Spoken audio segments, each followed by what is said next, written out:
So good morning, everyone. I think it's time we start yet another fantastic day. Here we go. So let me first of all welcome the chairpersons for the session. Let me have, do we have Dr. Hari Prasad Vokuda? Dr. Hari Prasad, are you there? Are you present with us? I think he's yet to join. Yes, I'm there. Yes, Dr. Hari Prasad, welcome to the session. We also have Dr. Usha Singh, who's also with us as the chairperson and the judge. Welcome, Dr. Usha. We also have Dr. Srinivasa. Dr. Srinivasa, are you there? I think he's yet to join. We also have Dr. Rajneesh Sarkar. Then we have Dr. Kasturi. Dr. Kasturi, welcome to the session. We also have Dr. Bipasha. I think she's yet to join. So let me welcome all the chairpersons and judges of the session, and also welcome all the participants, all the presenters, all the speakers. And may I request Dr. Usha and Dr. Kasturi kindly chair the session, and let's begin the session. Thank you. And I request you to kindly call for the first speaker for the presentation. Thank you. Good morning, everybody. I welcome all the presenters, and we welcome you to this session on. I would request all the presenters to stick to 4 minutes of presentation, which will be followed by 2 minutes. Dr. Kasturi, would you like to add something? No, yeah, I think this not only to the ratified members, but we'll give an opportunity to present to the non-ratified members also. But only request that please stick to the time. And we have been informed that it is 4 minutes. So after 4 minutes, we can spend 1 minute for question and answers, and then that's the maximum I think that can be allowed. Okay. And there are negative marking, like if you don't stick to the time, there are also negative marking to it. So the marking is based on the contents, on the originality, on the presentation, and also adherence to the time.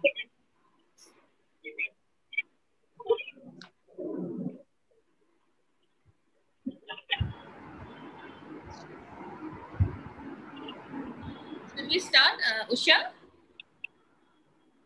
Yes, can we have the first presenter? Yeah. The first presenter is Dr. Sonali V. Kumar. Are you there? Good morning, doctor. Please start. Can we see you? Okay. So you can start, Dr. Sonali. Is my slide visible? Yeah. Am I audible? Yes, yes. Okay, a very good morning to all of you. First of all, I would like to thank AOAS for giving me this opportunity to present my work on role of injection botulinum toxin in epiphora secondary to canalicular obstruction due to trauma. Epiphora hampers the quality of life by causing blurred vision and irritation in eyes. Treatment of canalicular obstruction is trephination with DCR if the obstruction is distal, and conjunctival dacryorhinostomy with John's tube intubation if the obstruction is proximal. However, trephination always results in recurrence because of fibrosis and stenosis, and John's tube has a high rate of displacement. The need of one more procedure to address these issues results in dissatisfaction among patients. Injection botulinum toxin is emerging as an alternative to surgical treatment because it decreases the production of tear by inhibiting the release of acetylcholine at neuromuscular junction. However, there are very few published data which have reported the use of this toxin in traumatic canalicular obstruction. Hence, this study was conducted at our center to find out how effective is botulinum toxin in this condition and how often we have to repeat the injection. So this study was conducted at Army Hospital Research and Referral, and it was done for 6 months. Patients with canalicular obstruction due to trauma with failed surgical outcomes were included in the study group. However, NLD obstruction, fresh canalicular tear, and functional epiphora were excluded from the group. Detailed history was taken and ophthalmic evaluation was done. Lacrimal irrigation test was done under topical anesthesia. The site of the blockage was found by inserting the probe and then measuring with a scale. The botulinum toxin was injected under topical anesthesia. 5 units was given. The lid was everted over a retractor, and the patient was asked to look inframedullary so that the palpebral part of the lacrimal gland gets exposed, and the injection was given transconjunctivally. All patients were evaluated after 1 week, 1 month, 3 6 months after administration of injection. Outcome measures were changes in Mank score, Sharma score, and TMNS height. Descriptive statistics like mean, standard deviation, and percentages were calculated. Test was done. Improvement in all these parameters were considered as successful outcome. Total of 50 patients were enrolled. There were 38 males and 12 females. The mean age group was 45 years. And in 14 cases, both the canaliculae were found involved. The most common causes of traumatic canalicular obstruction were road traffic injuries, followed by blast injuries and feast fight injuries. Then we compared the pre and post outcome parameters, and we found good outcome in 40 cases as there were changes in these parameters, and they reported the reduction of FE4A, as which was more evident after 1 week and lasted for 3 months. In 10 cases, no change was found. We didn't encounter any complication in 44 cases. However, 4 patients reported diplopia and two patients reported ptosis. So injection botulinum toxin was first used for hyperlacrimation due to facial nerve palsy. Our study demonstrated reduction in FE4A in 80% of cases as there were changes in outcome parameters. Vision also improved in these cases. Few patients reported ptosis and diplopia. All patients were counseled about the temporary relief of symptoms, and the injection was repeated after 3 months. We compared our study outcome with other studies, and they also reported a 70 to 80% efficacy of botulinum toxin. So the strength of the study, it was the first study which had exclusively analyzed the role of toxin in traumatic canalicular obstruction with failed outcome. It was a prospective study. Number of patients recruited for study were very high, and the injection was given by single surgeon. Only limitation of the study, we did not compare the effect of botulinum toxin with conjunctival dechloranostomy. So to conclude, botulinum toxin is an effective treatment modality for refractory FE4A due to canalicular obstruction. The procedure is minimally invasive, painless, and does not require much skill to perform this procedure. However, the treatment is temporary and repeated injections are required. Thank you. Yeah, very nice presentation, and you have maintained the time. I got 2 questions. One is, how did you consider the site of obstruction? Ma'am, we inserted that Bowman's probe, and where the obstruction was found, then we measured that area with a scale. Okay. And secondly, you mentioned ptosis and complications, right? Yeah. How did you manage those complications? Ma'am, it was initially all the patients were counseled that the botulinum toxin has a temporary effect. So even if the positive outcome also will be there, it will be for 3 months. And if they face any complication, that also will be there for 3 months. So like in this patient, we did not do anything. And patients who reported we advised patch for few days. Yeah, because for 3 months, right? Yeah. So we advise patch in this condition. And for ptosis patient, we told them we gave when all the patients were counseled. We only faced 2 cases of ptosis in our study group, and they were counseled. For you, if the patch for 3 months, do you think it is logical to overcome the diplopia? Like the effect is temporary, so definitely there is no point of doing any surgical intervention during this time because it's going to recover on its own. Have you not tried with prism glasses or something else to overcome the diplopia? No, ma'am. Squints, the strabismologist was consulted, so he also told the same thing. Since the effect is temporary, for the timing, just prescribe optic fluid or patch. Dr. Sonali. Yeah. Your criteria, evaluation criteria was improvement in the symptoms, isn't it? Yes. That's very subjective. How did you define that? Ma'am, like all the cases which who had gave the history of trauma and they sustained damage to the canalicula and they underwent some surgery somewhere else, and they were only included in the study group. Because they had already been operated somewhere else, but the outcome was not good. So still they were having persistent FE4A. For that, they reported at our center. Since we get a lot of trauma cases, so we thought of doing this study because already like 2-3 surgeries had been performed in all these cases. Right. Thank you. Yes, some other judges. Can go to the next. Should we go to the next? The next is Dr. Shruti Chaudhary. Are you there, Shruti? Dr. Shruti, are you there? Yes, ma'am. Yes, ma'am. Ma'am, is it audible? Yes, yes.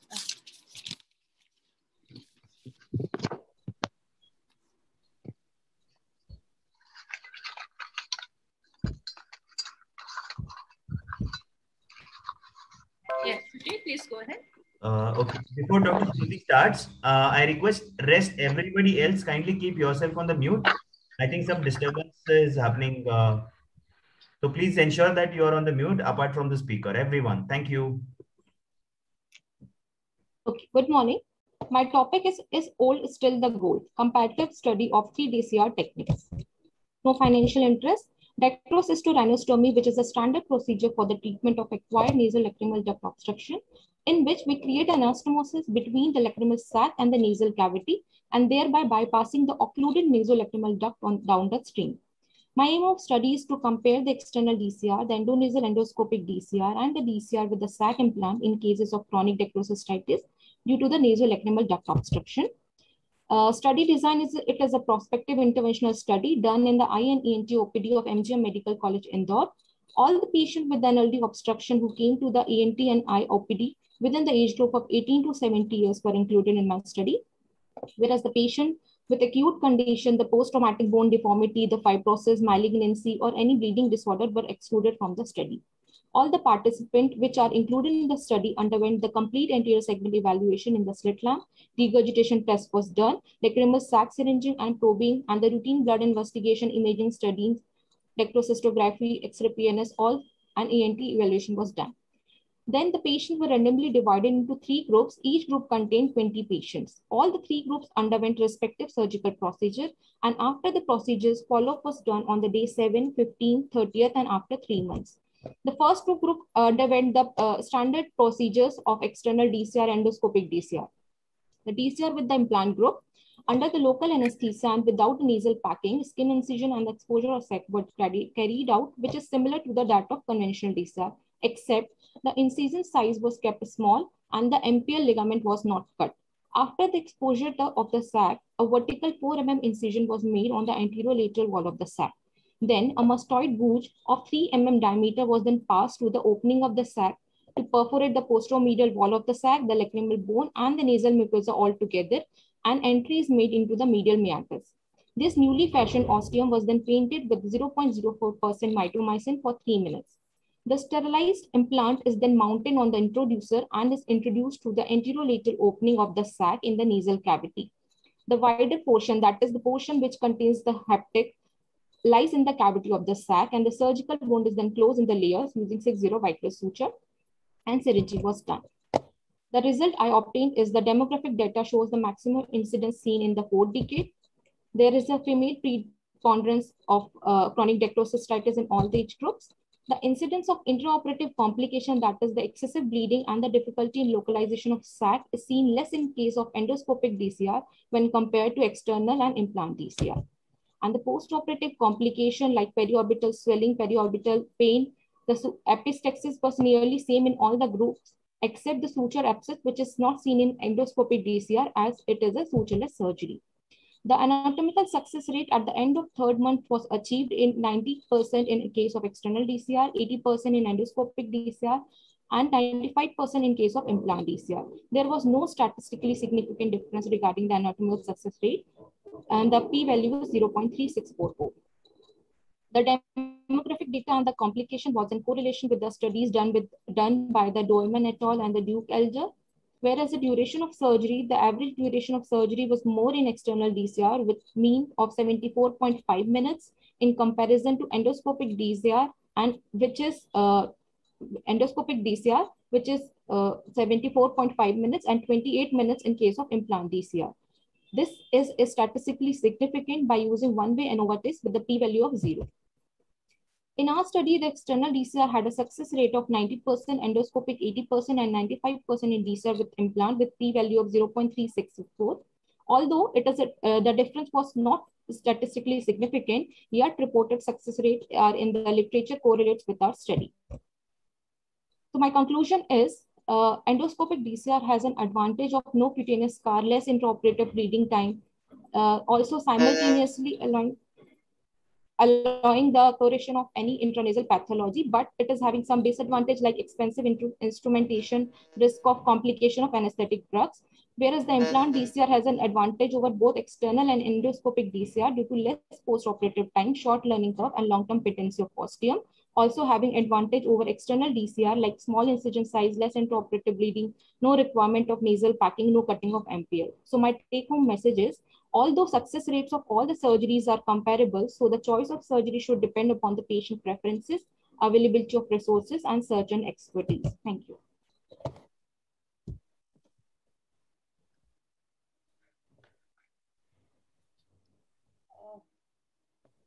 That's a good study, Dr. Shruti. Tell me one thing, after you have put the implant, do you suture the sac wall back? Sac wall, yes ma'am, we have sutured the sac wall, the anterior medial wall, which we created 4 mm incision. And then layers, in the layer we have sutures the mucosa and the muscles. Okay, what are the complications with your implants? Ma'am, what I have used is a modified implant. Before it was like expulsion of the sac, the infection, chances of infection because it is a foreign body kind of, but in the modified one, small holes were made. So the granulation tissue and all the things made it to the fix to the sac. So the chances of expulsion was less in what I have used. And the material, what is the material of silicone, ma'am? So even the previous was same, right? Previous was also silicone, ma'am, but there was no holes. Why do you say that the granulation tissue is less with the modified as compared to the previous one? What could be the reason? Ma'am, not it's not like granulation tissue is less. The holes which is made on the implant, there the granulation tissue just inserted so that it helps to restain that this thing implant. Also, the haptic is they are present in the modified one, ma'am.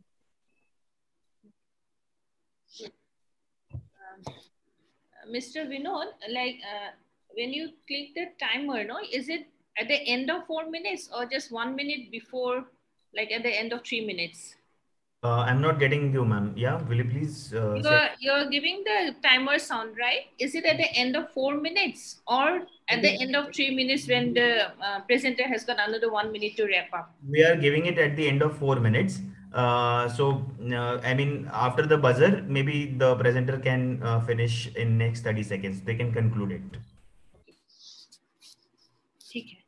Okay, Shruti, congratulations. Thank you. Presentation. Now, who is the second presenter? I think it's not a rectified member. She is Shilpa Sangeeta Singh. Are you there, Shilpa?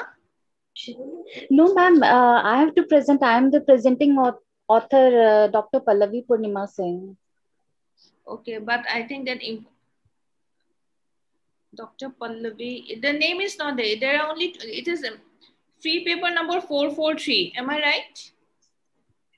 Yes, ma'am. Nee, Dr. Shilpa's name is there. Okay, I got it. Yeah, Pallavi Purnima. Okay, please go ahead. But it's written that it is, you are a non-ratified member. Are you ratified or not, Pallavi? No, ma'am. No, ma'am. Okay, but it's still present, huh? Okay, go ahead.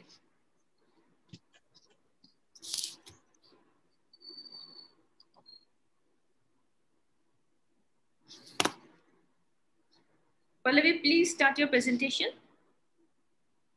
Yes, ma'am. Searching.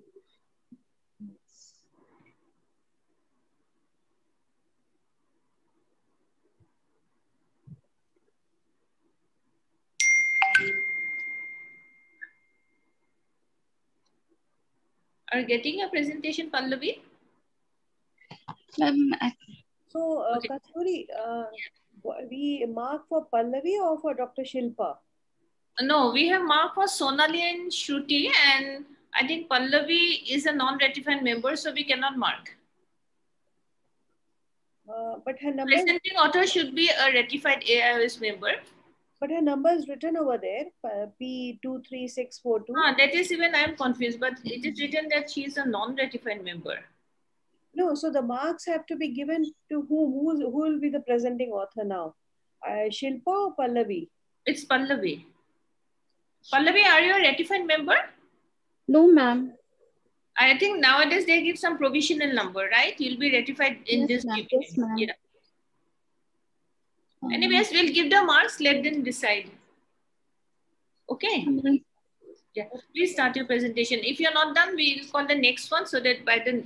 yes, ma'am, because actually I'm unable to share my slides. Okay, let us call the next one, Hiriya. Are you there, Dr. Hiriya? Yes, ma'am. Yes, ma'am. Yeah, please go ahead with your presentation. So you are also not a ratified member, right? No, ma'am. Yet to be ratified. Okay.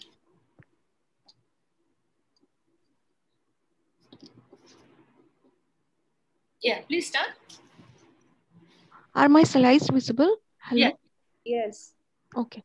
Good morning, everyone. I'm Dr. Shraddha. I'm here to present a prospective observational study titled Anisometropia and Refractive Status in Children with Congenital Nasolacrimal Duct Obstruction. CNLDO affects 20% of the infants globally. Until recent, it has been considered as a benign condition for a long time until few studies started comparing the visual maturation with the CNLDO, and they found that there has been association between refractive errors as well as CNLDO. However, most of these studies which analyzed this association were retrospective studies with inconclusive results.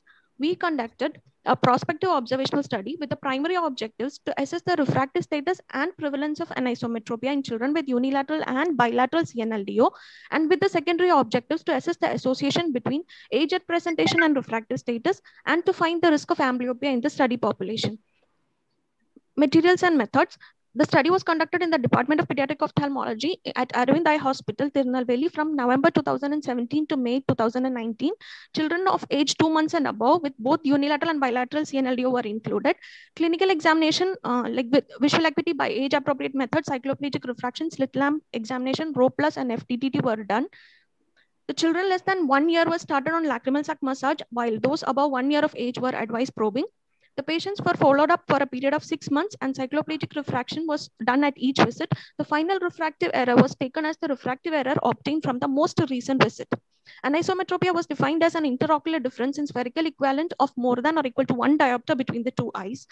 And the risk factors for amblyopia were assessed based on the APOST guidelines revised in 2013. Coming to the results and discussion, we recruited a total of 308 patients, among which 205 had unilateral CNLDO and 103 had bilateral CNLDO. The majority of the patients fell in the category of age group less than 2.5 years, that is 275 patients, while only 13 patients were included in age group more than 48 months. No gender predisposition was seen in our study. 53% of them underwent Krigler's massage, 6% underwent probing, and 41% massage followed by probing. When we assessed the type of refractive error, we found that in unilateral CNLDO, the most common refractive error in the affected eye was found to be hypermetropia, followed by astigmatism and emmetropia, while myopia was only 3.9%. When we assessed in bilateral CNLDO, the prevalence of hypermetropia, which is 39%, was similar to emmetropia, which was 35%. We assessed the mean of sphere, cylinder, and spherical equivalent and found that in unilateral CNLDO, a statistically significant difference in terms of sphere, cylinder, and spherical equivalent was found between the affected and non-affected eyes with a p-value less than 0.005, whereas no such statistical significance was seen in bilateral cases. Donahue et al. Proposed that an interocular difference of 1 diopter can be considered as clinically significant. So the same cutoff was taken in our study to assess the anisometropia, and we found that in unilateral cases, 11.2% was present in anisometropia, whereas only 1.9% was present here. And also the anisometropia was very high in 53.8% had anisometropia in children more than 48 months. When we assessed the amblyogenic risk factors, we found that in unilateral cases, eight children had amblyogenic risk factors, whereas it was only 4 in bilateral cases. And when we assessed the refractive risk factors, the most common refractive error associated was found to be astigmatism. So I'd like to conclude that CNLDO can adversely affect the visual development in children. Increasing age is associated with higher rates of anisometropia and amblyopia. When there is a delay in the initiation of treatment, more interventions are needed to relieve the obstruction. And also, amblyopia treatment is much more difficult in older age group. Hence, treatment should be initiated at the earliest in all patients with CNLDO, and cycloplegic refraction should be done at each visit to prevent visual morbidity. Ours was one among the few prospective studies done with a fairly large number of patients, and it included both unilateral and bilateral. However, we couldn't include age match controls, and in the older age groups, the number of patients were less when compared to the younger age group, and our follow period was limited to 6 months. Thank you. Okay, it's a good presentation, but what can be, how do you correlate a refractive error with a congenital NLDO? The exact hypothesis is yet to be proposed, but what they propose is that persistent epiphora and discharge, when it is in CNLDO, can cause blurring, and this blurring causes defocusing of the image in the retina. And when a clear, sharp image is needed for the physiological emmetropization of the child during development, and when this is not there, the physiological emmetropization is hampered, and that is causing a refractive error. That is one of the theories they propose. Also, they say that when these children, hypermetropia was the most common error associated with that, and when there is anatomical and structural abnormalities associated with the orbit, like a small eyeball, it is also associated with the canalicular obstruction, maybe failure of canalization. That is also an associated finding with the eyeball developmental anomaly. So exact hypothesis is yet to be proposed. Okay, very good. So Pallavi, are you ready? Usha, would you like to ask something? Yeah, I just want to know, Ki, you have included small children as small as 2 months old. Yes, ma'am. Yes, ma'am. So, and how frequently did you do refraction? Because they're still in the maturation process is going on. Yes, so when did you do the refractive refraction, and when did you include them in your study? At what point of time? All children about 2 months of age were recruited, and they were followed up at 3 months and 6 months. Cycloplegic refraction was done at each visit, but that is a limitation of our study. Since I was a postgraduate, I couldn't have a long-term follow-up for the study, which is to analyze the effect on long-term effect. I need to have a long-term follow-up. That is a disadvantage of my study, limitation of my study. Right. Thank you. Thank you. So should I call upon Pallavi? Are you ready now? Pallavi? Yes, ma'am. Actually, I'm unable to share my... Then I think we'll keep you as a last presenter. We'll not break the flow. Okay, you take time and arrange it. So Priyanka, are you there? Dr. Priyanka? Mr. Vinod? Yes, ma'am. I'm confused about this paper for free paper 443. Okay. So the presenter, what was, she didn't present as yet, isn't it? Yeah, she's still, I mean, she's having some technical glitches. She's having some technical problems. So as rightly said by Dr. Kasturi, we can take her at the end. I think she'll get enough time to sort her things then. Okay, right. So we move on to the next. Yeah, next, Riya had already presented, Usha. Now the next will be Priyanka. Okay. Prevalence of dry eyes in patient with diabetes. Okay. Okay, Priyanka, are you ready with the slides? Priyanka, are you there? We can move to the next if she is not around. I think she is absent. Now let us go to the next. Next is Harish Goswami. Dr. Harish Goswami, are you there?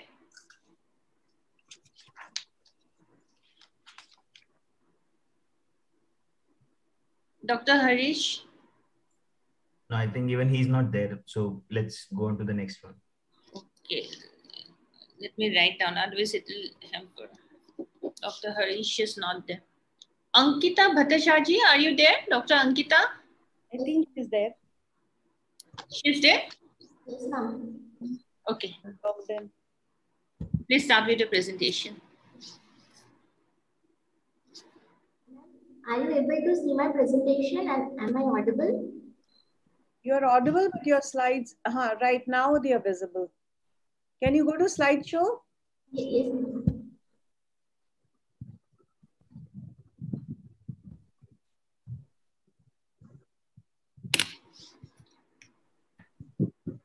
Good morning, respected chairman and my dear seniors.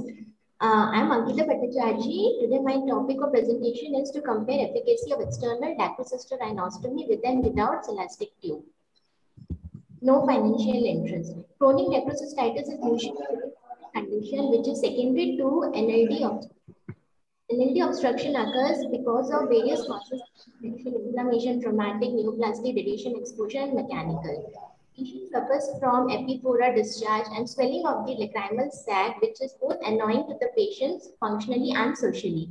There are several surgical techniques for NLDO include standard external necrocystorhinostomy with or without celastic tube, endoscopic and endolaser DCR, each with different outcome and complication. In previous literature, there is paucity of data regarding comparative studies between external DCR with and without celastic tube, and the results were controversial too. Primary aim was to compare efficacy of external DCR with and without celastic tube in chronic necrocystitis in primary NLD obstruction. Inclusion criteria for the study was patient with primary acquired NLD obstruction with positive regurgitation test, patients with upper, lower, and common canaliculi more than 18 years of age, and patients with no medical history. The exclusion criteria was previous history of DCR, patient with history of facial or nasal trauma or nasal mucosal pathology, and acute necrocystitis. Methodology.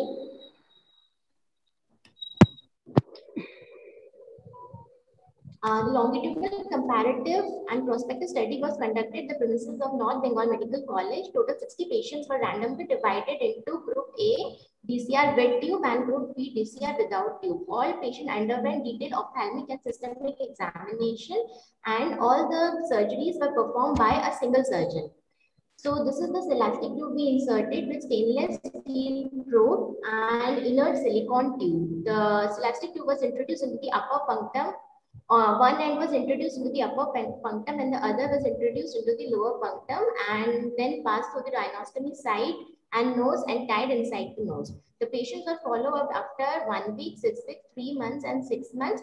The tube were removed after 3 months of follow-up. Successful outcome was defined as resolution of epiphora and patency of the passage on syringing. The results in our study, the total successful tube intubation was 93.3%, that is 28 out of 30 cases, as compared to DCR alone with success rate of 86.7%, 26 out of 30 cases, with p-value more than 0.05, which was statistically insignificant. Chronic necrocystitis was most commonly seen in females with mean age of 39.60 plus minus 10 years.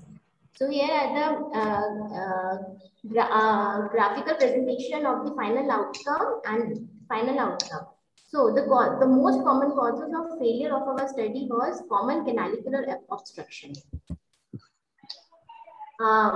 This is the graphical representation of complication of DCR in each group. So we didn't encounter much complication except conjunctivitis in non-DCR, non-celastic tube group, and one patient in group they had displaced tube and another had self-extrusion of the tube. So in our study, we encountered the success rate was higher in group A, that is DCR with tube, but it was statistically insignificant, which was similar to Kakaniku et al. Reported that success rate was higher in the group with intubation, 95.1%, compared to in the group without intubation. Mohammed Ayaz et al. Also reported success rate which is similar to our study. The common canalicular block was the most common cause of failure, which was similar to Shargupta Ratha Tejat Singh et al. Study. The conclusion was external DCR is still today the gold standard surgical procedures for chronic necrocystitis. This study showed greater success rate with celastic tube, but there is no such significant benefit over simple DCR. Celastic tube increases the overall cost and duration of external study, and placing celastic tube in external DCR is completely choice of surgeon, which can be made intraoperatively. However, further large samples were required for further studies. Here are the references. Thank you. What was your criteria for patient selection? Some you have just done a simple DCR and some with a stylistic intubation. Ma'am, we selected first of all patients over 18 years of age. 18 to 60 was the age was the criteria, and patients with primary NLDO with no history of previous DCR or like how did you manage? How did you select that this group of patient will go for DCR only, and this group will go for that was Pardon? Pardon? It wasn't randomly decided, like the groups were divided randomly. Usha, would you like to ask something? Dr. Usha? No, it's okay. Last. Next is Pranoya Bashak. Are you there? Pranoya? A case of NLD worm infestation. Are you there, Pranoya? Okay. Even this person is non-ratified member, I think. Oh yeah, she's absent. Okay. Then who comes? Next comes Shubhra. Are you there, Shubhra Sarita Behera? Yes, ma'am. Yes, Yeah. ma'am. I'm here. Please proceed with your presentation. Dr. Shubhra. Yeah.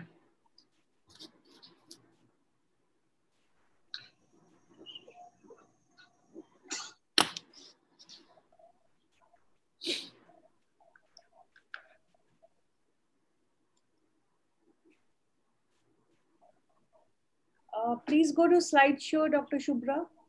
Yes, ma'am. Is my screen visible, ma'am? Yes, it's visible. You can start. Okay.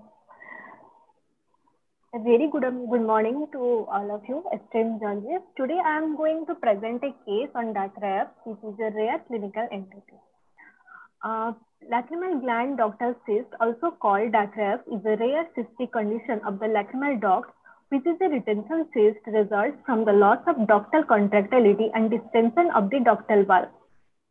The typical location of DACREF is a supratemporal eyelid fornix where the lacrimal gland is present.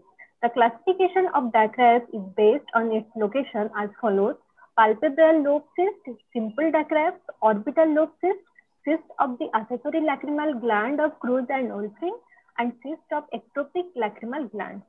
Etiology can be chronic infection or inflammation, history of trauma, congenital anomalies of the excretory duct of the lacrimal gland. A 35-year-old female presented to our OPD with bilateral painless upper eyelid swelling since 1 year. It is non-progressive, non-tender, no redness. The size of the swelling did not vary with episode of crying or on going out into folds. She denied any previous history of trauma, periocular inflammation, or surgery. By diffuse illumination on eversion of upper eyelid, you can see a translucent, non-compressible, non-tender cystic mass measuring 7 mm approximately on left side, 5 mm on right side was noticed on the lateral aspect of the superior fornix, which appears to be originating from the region of the palpebral lobe of the lacrimal gland. It is not associated with any proptosis displacement of the globe. There was slight restriction of ocular mobility in supraductum. The base corrected visual acuity was 20/20 in each eye. Bilateral globe was normal. This is the picture of that case. On distal ultrasonography, cystic mass in the supratemporal orbit was found. By doing CT scan, non-enhancing cystic swelling in the region of lacrimal gland with absence of invasion of the neighboring structure of the bone. On treatment for left eye, we did local resection through a supratemporal conjunctival fornicel approach. For right eye, we gave topical antibiotic and mild steroid as the cyst size is very small. On histopathology, we found the cystic case lined by a benign columnar epithelium, which is lacrimal duct type. With 6 months follow-up, there is no recurrence. Differential diagnosis could be dacroadenitis, prolapsed lacrimal gland, dermolipoma, epithelial tumor of the lacrimal gland, foreign body granuloma, conjunctival cyst. As here, my case is presenting with bilateral DACREF, so this would exclude the systemic causes like sarcoidosis, Nicolis disease. Coming to the discussion part, Dufender S suggested that the simple DACREF is a closest cyst of the palpebral lobe of the lacrimal gland. Several studies done by Searle et al. Suggested that the average age at the time of surgical excision was 38 years with female predominance. A study by Bradley and suggested that the bilateral dacrys, which is a very rare case, they found 6 cases in a long duration of study. Ultrasound is an affordable and useful imaging modality as compared to CT, suggested by Eric Beasley. Some studies suggested that the complete excision of the cyst through conjunctival cul-de-sac route should be performed with the preservation of as much as of normal lacrimal gland as possible. The failure to achieve this may result in fistula formation and a chronic recalcitrant course. Recently, studies suggested by Pantel in blue-green argon laser can be used for reduction of the size of the cyst. So coming to the conclusion part,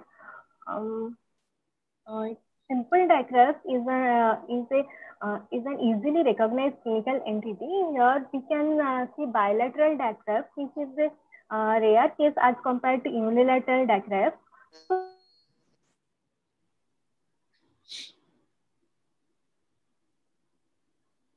are you done, Shubhra? Okay. Can you hear us, Shubhra? Dr. Shubhra?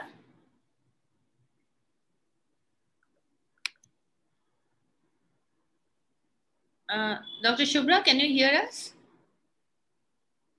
I think I think there's some technical problem at her end. So, okay. We can move on then.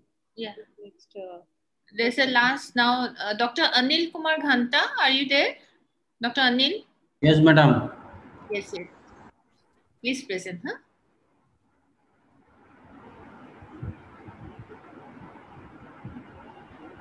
Anil, you can start your presentation.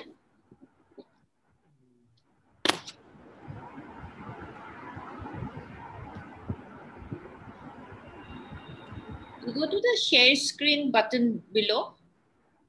Yes. Morning, sir. Yes. Yes, sir.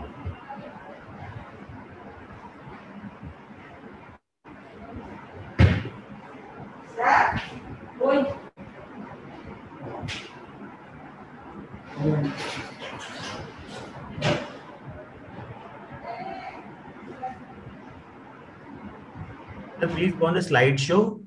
No, we cannot see your slides, but we can see your desktop main page. PowerPoint button down.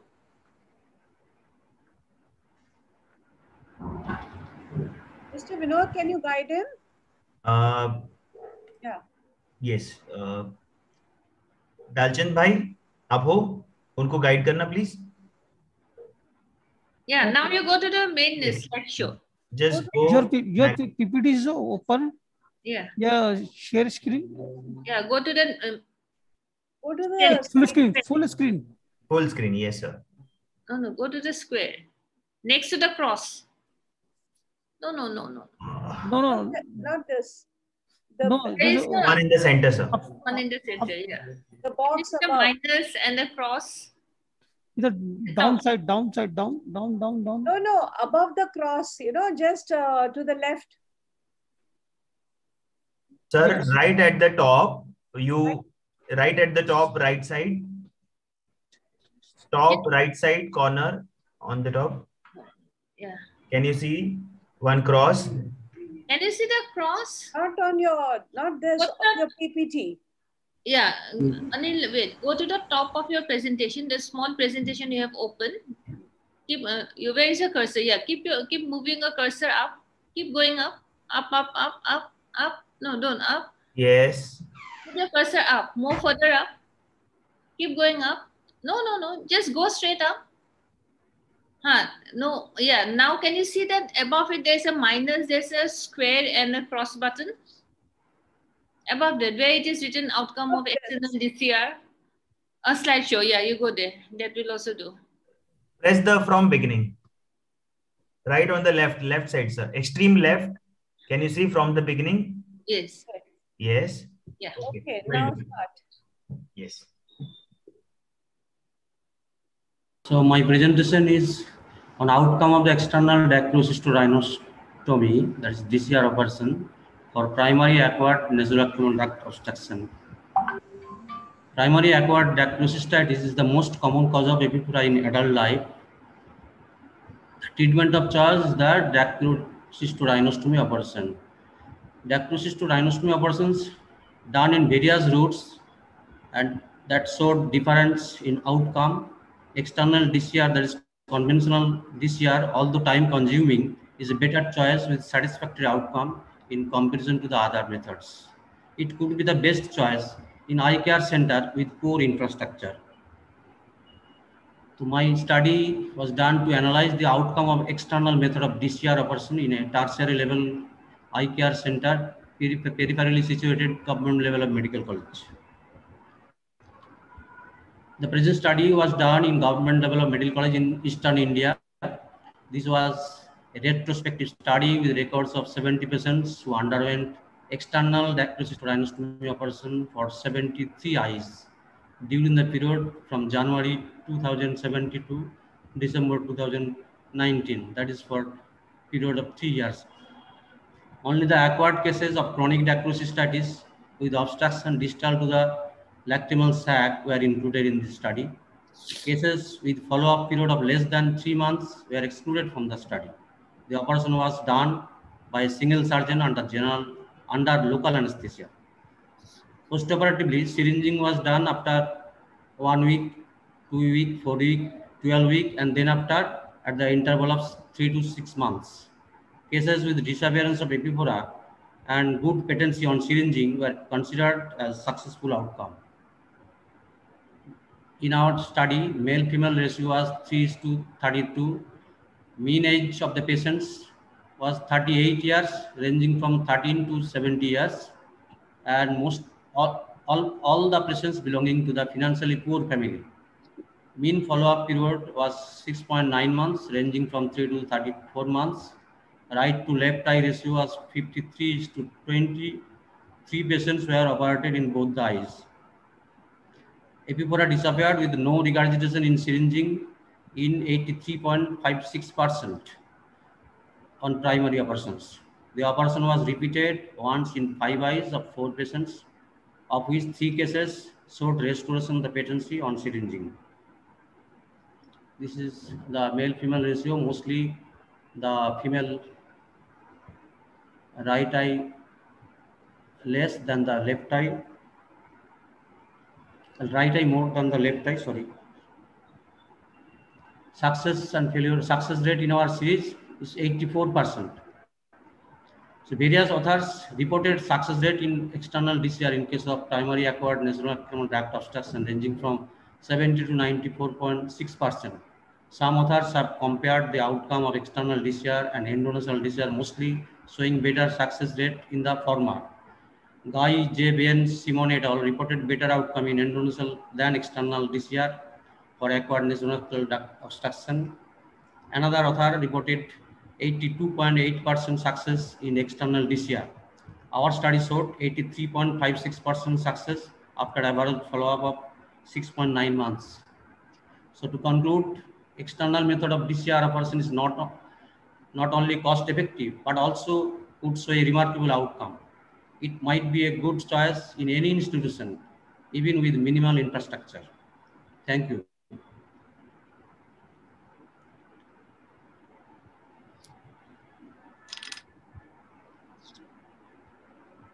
Any questions, Usha? Yeah, it's a nice study with a good follow-up. The only thing is the success rate is a bit on the lower side. It's been reported to the tune of about 99 to 100% success rate after external DCR. So I'm not sure. He did not quote, Doctor, you did not quote any studies with showing the higher success rates. I can't hear, madam. It is not audible to me. Kasturi, can you question? What is the question? Dr. Anil, it's a very good presentation, and with so less infrastructure, you have shown a good number of surgeries being done. Dr. Usha wants to know, because she has, we all know the success rate is much higher. It goes almost 95%. Literature also shows it is as high as 98, 99%. So why you have quoted only Dr. Guy Ben Simon, who has shown a very less success rate of 80%, where there are some other studies which shows a much higher success rate? Yes, madam. I agree with you. It is just at random. I have taken the reference which goes.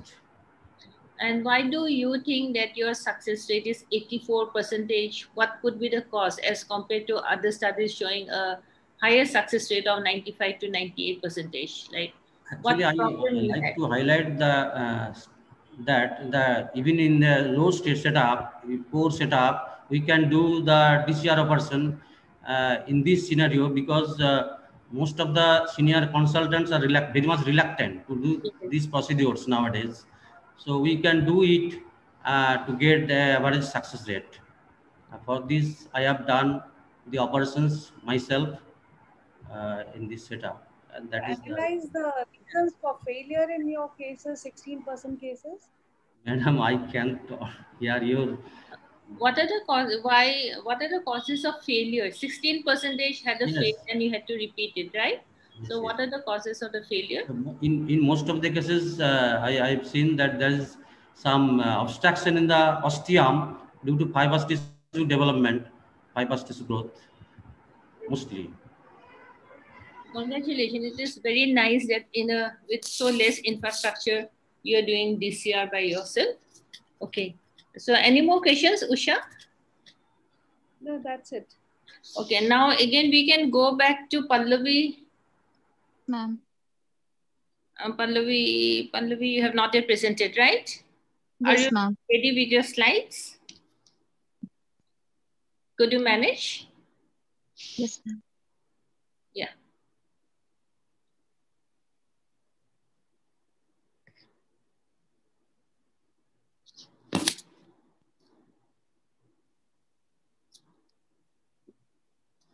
Yeah, Pallavi, you start with your slide presentation.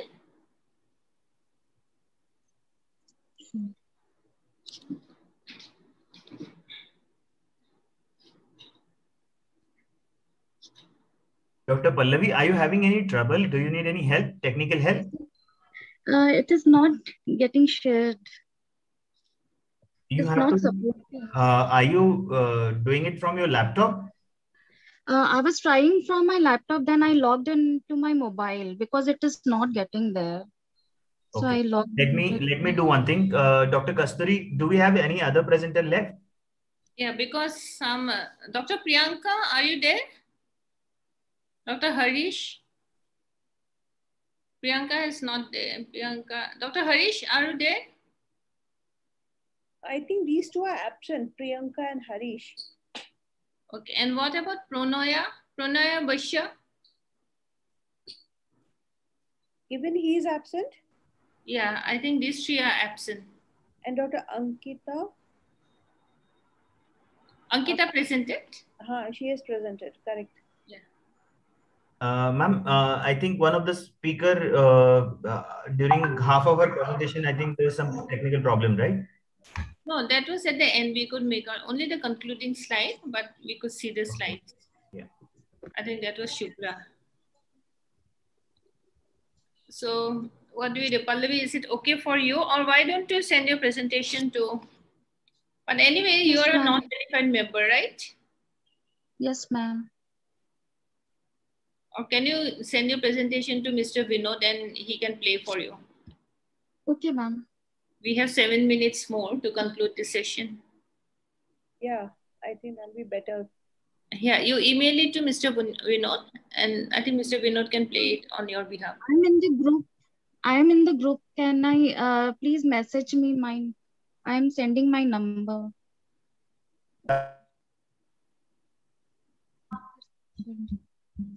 So Vinod, you suggest, what do we do? 1 second, I'm having a word with the technical team, ma'am. Hello. Just give me a minute. 1 second. Hello. Yeah. I have sent my name in Hall Barakar group. Please WhatsApp me. I will send it in WhatsApp.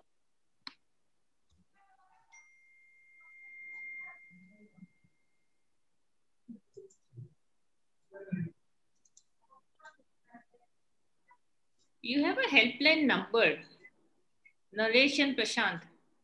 It is in the group.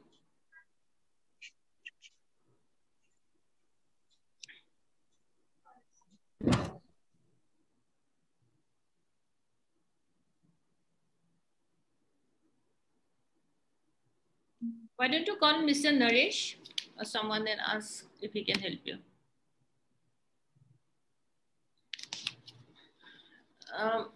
You need to log off totally. You need to switch off your system, Pallavi, then again re-log in. Dr. Pallavi, are you there? Yes. Okay, Dr. Pallavi, what I'm doing the technician, AV technician, I'm sending you his number. Can you quickly WhatsApp your presentation to him? Is it okay with you? Yes. 1 second.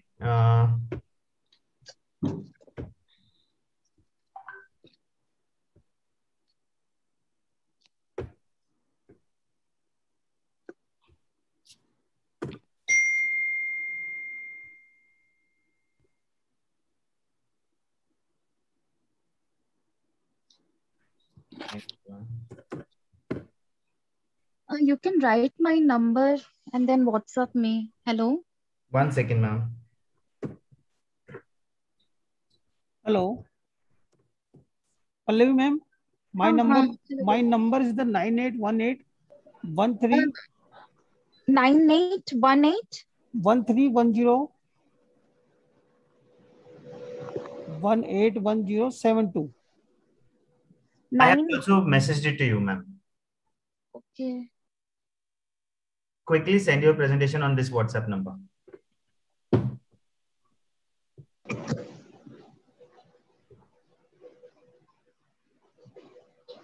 Uh, 981. Excuse me. Hello. Yeah. 9818 1310 72. 72.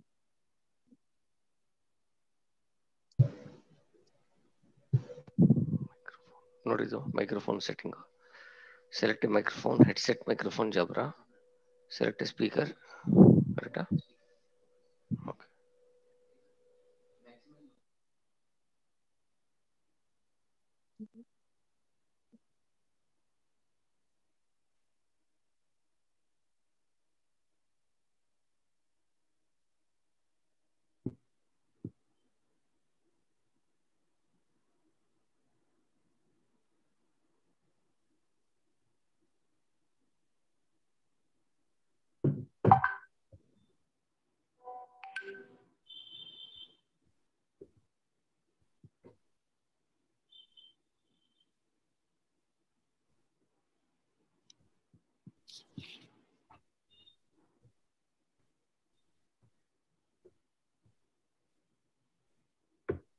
I have said my slides.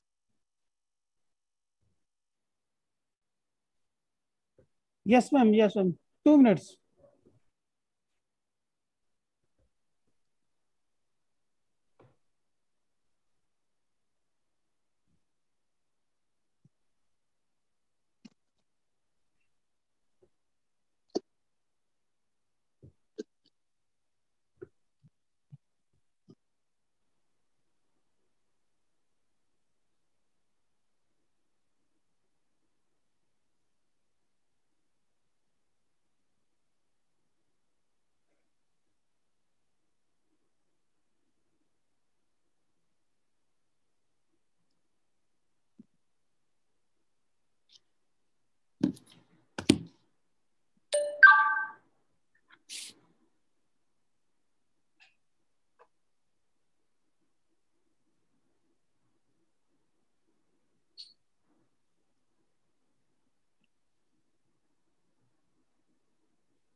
Hello.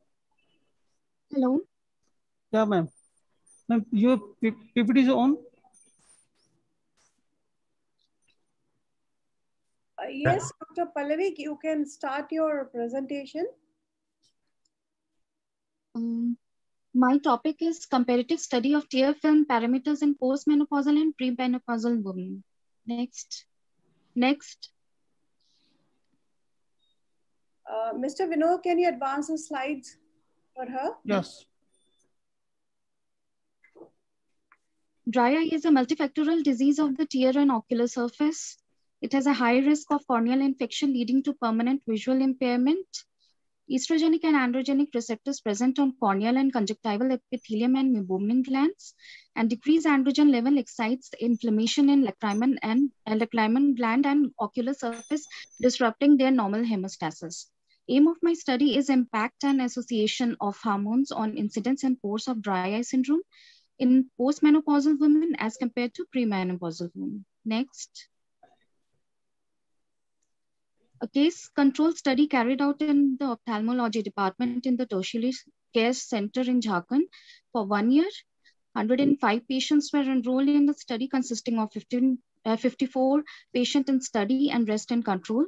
Inclusion criteria being case group included postmenopausal age group having attained menopause for at least 1 year, and control group included menstruating age group. And in exclusion criteria being other cases with comorbidities, we have excluded that. Next. So test for tear secretion assessment, we have done fluorescent tear breakup time, rose Bengal staining. Next.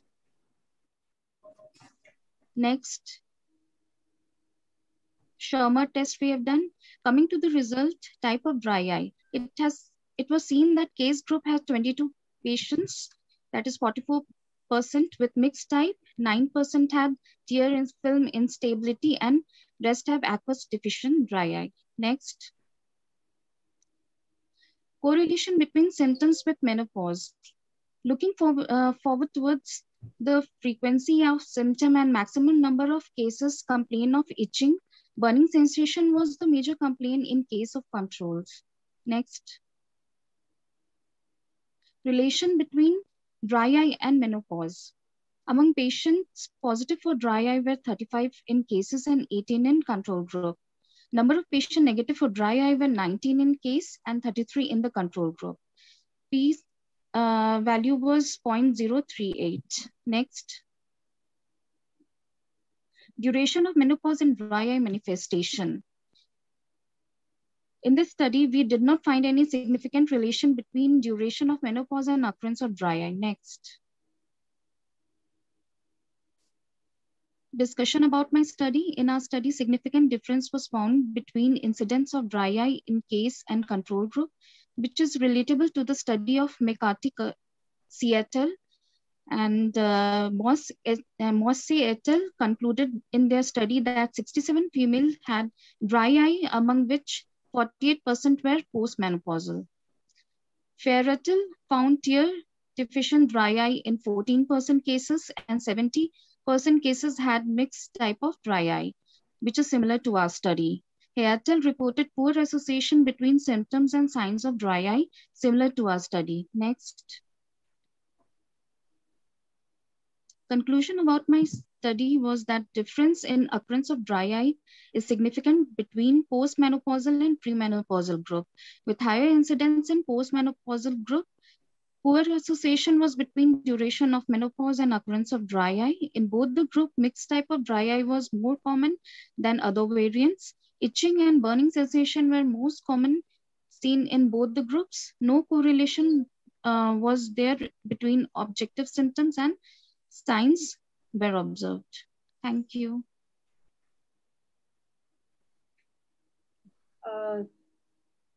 Thank you, Dr. Pallavi. Dr. Sorry, ma'am, for... Have any question for... It's a very nice concept, like the correlation of dry eye with the menopause. But have you assessed or measured what is the normal estrogen level that should be, or any? How do they assess the hormone levels to the menopause, to the dry eyes? Yes, ma'am. In lab investigation, it was found that estrogen level in postmenopausal women was lower side, in the lower side. I understand. What's the level? Like how much? Like what do you consider as a normal estrogen level in a female? And below what number you'll say that this is less to be correlated with the dry eyes? Because we all know that lacrimal glands are dependent on the estrogen hormones, right?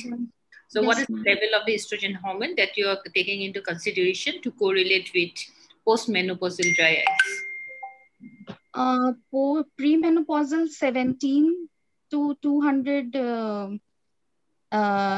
nanogram of ml, it is like that. And in postmenopausal, it is 7 to 40 estrogen level. You can. So you consider below 7 it comes and there is a correlation with the dry eyes, right? Yes, ma'am. Okay. Comparatively, postmenopausal women are having lower range. Okay, Pallavi, the causes of dry eye, it's multifactorial. So in these ladies, you could have done some systemic investigations too. It would have been nice to know other things also, whether they had comorbidities, whether they were anemic, whether they were deficient in any vitamins, minerals, whatever. I mean, usually vitamin A. And like how Kasturi said, hormone levels, since your case is based on just menopausal and premenopausal, the hormone levels would have been interesting to know. And also, even I think I have come across that some testosterone levels also affect the dryness of the eyes. So maybe in the postmenopausal, you could have tested that, and lots could be done in this. Anyway, never mind. There's a good study. You have done an observational study, right? Yes, ma'am. Okay. So I think everyone presented, and there were 3 speakers did not turn up. They are Priyanka, Harish, and. I'm sorry for taking so much of time. It's okay, but you can stop your video and mute. Yeah. Okay, Kasturi, there were 3 who didn't present, Priyanka, Harish, and Ankita, right? Yeah, so I have marked it cross. And how do we submit the marks now?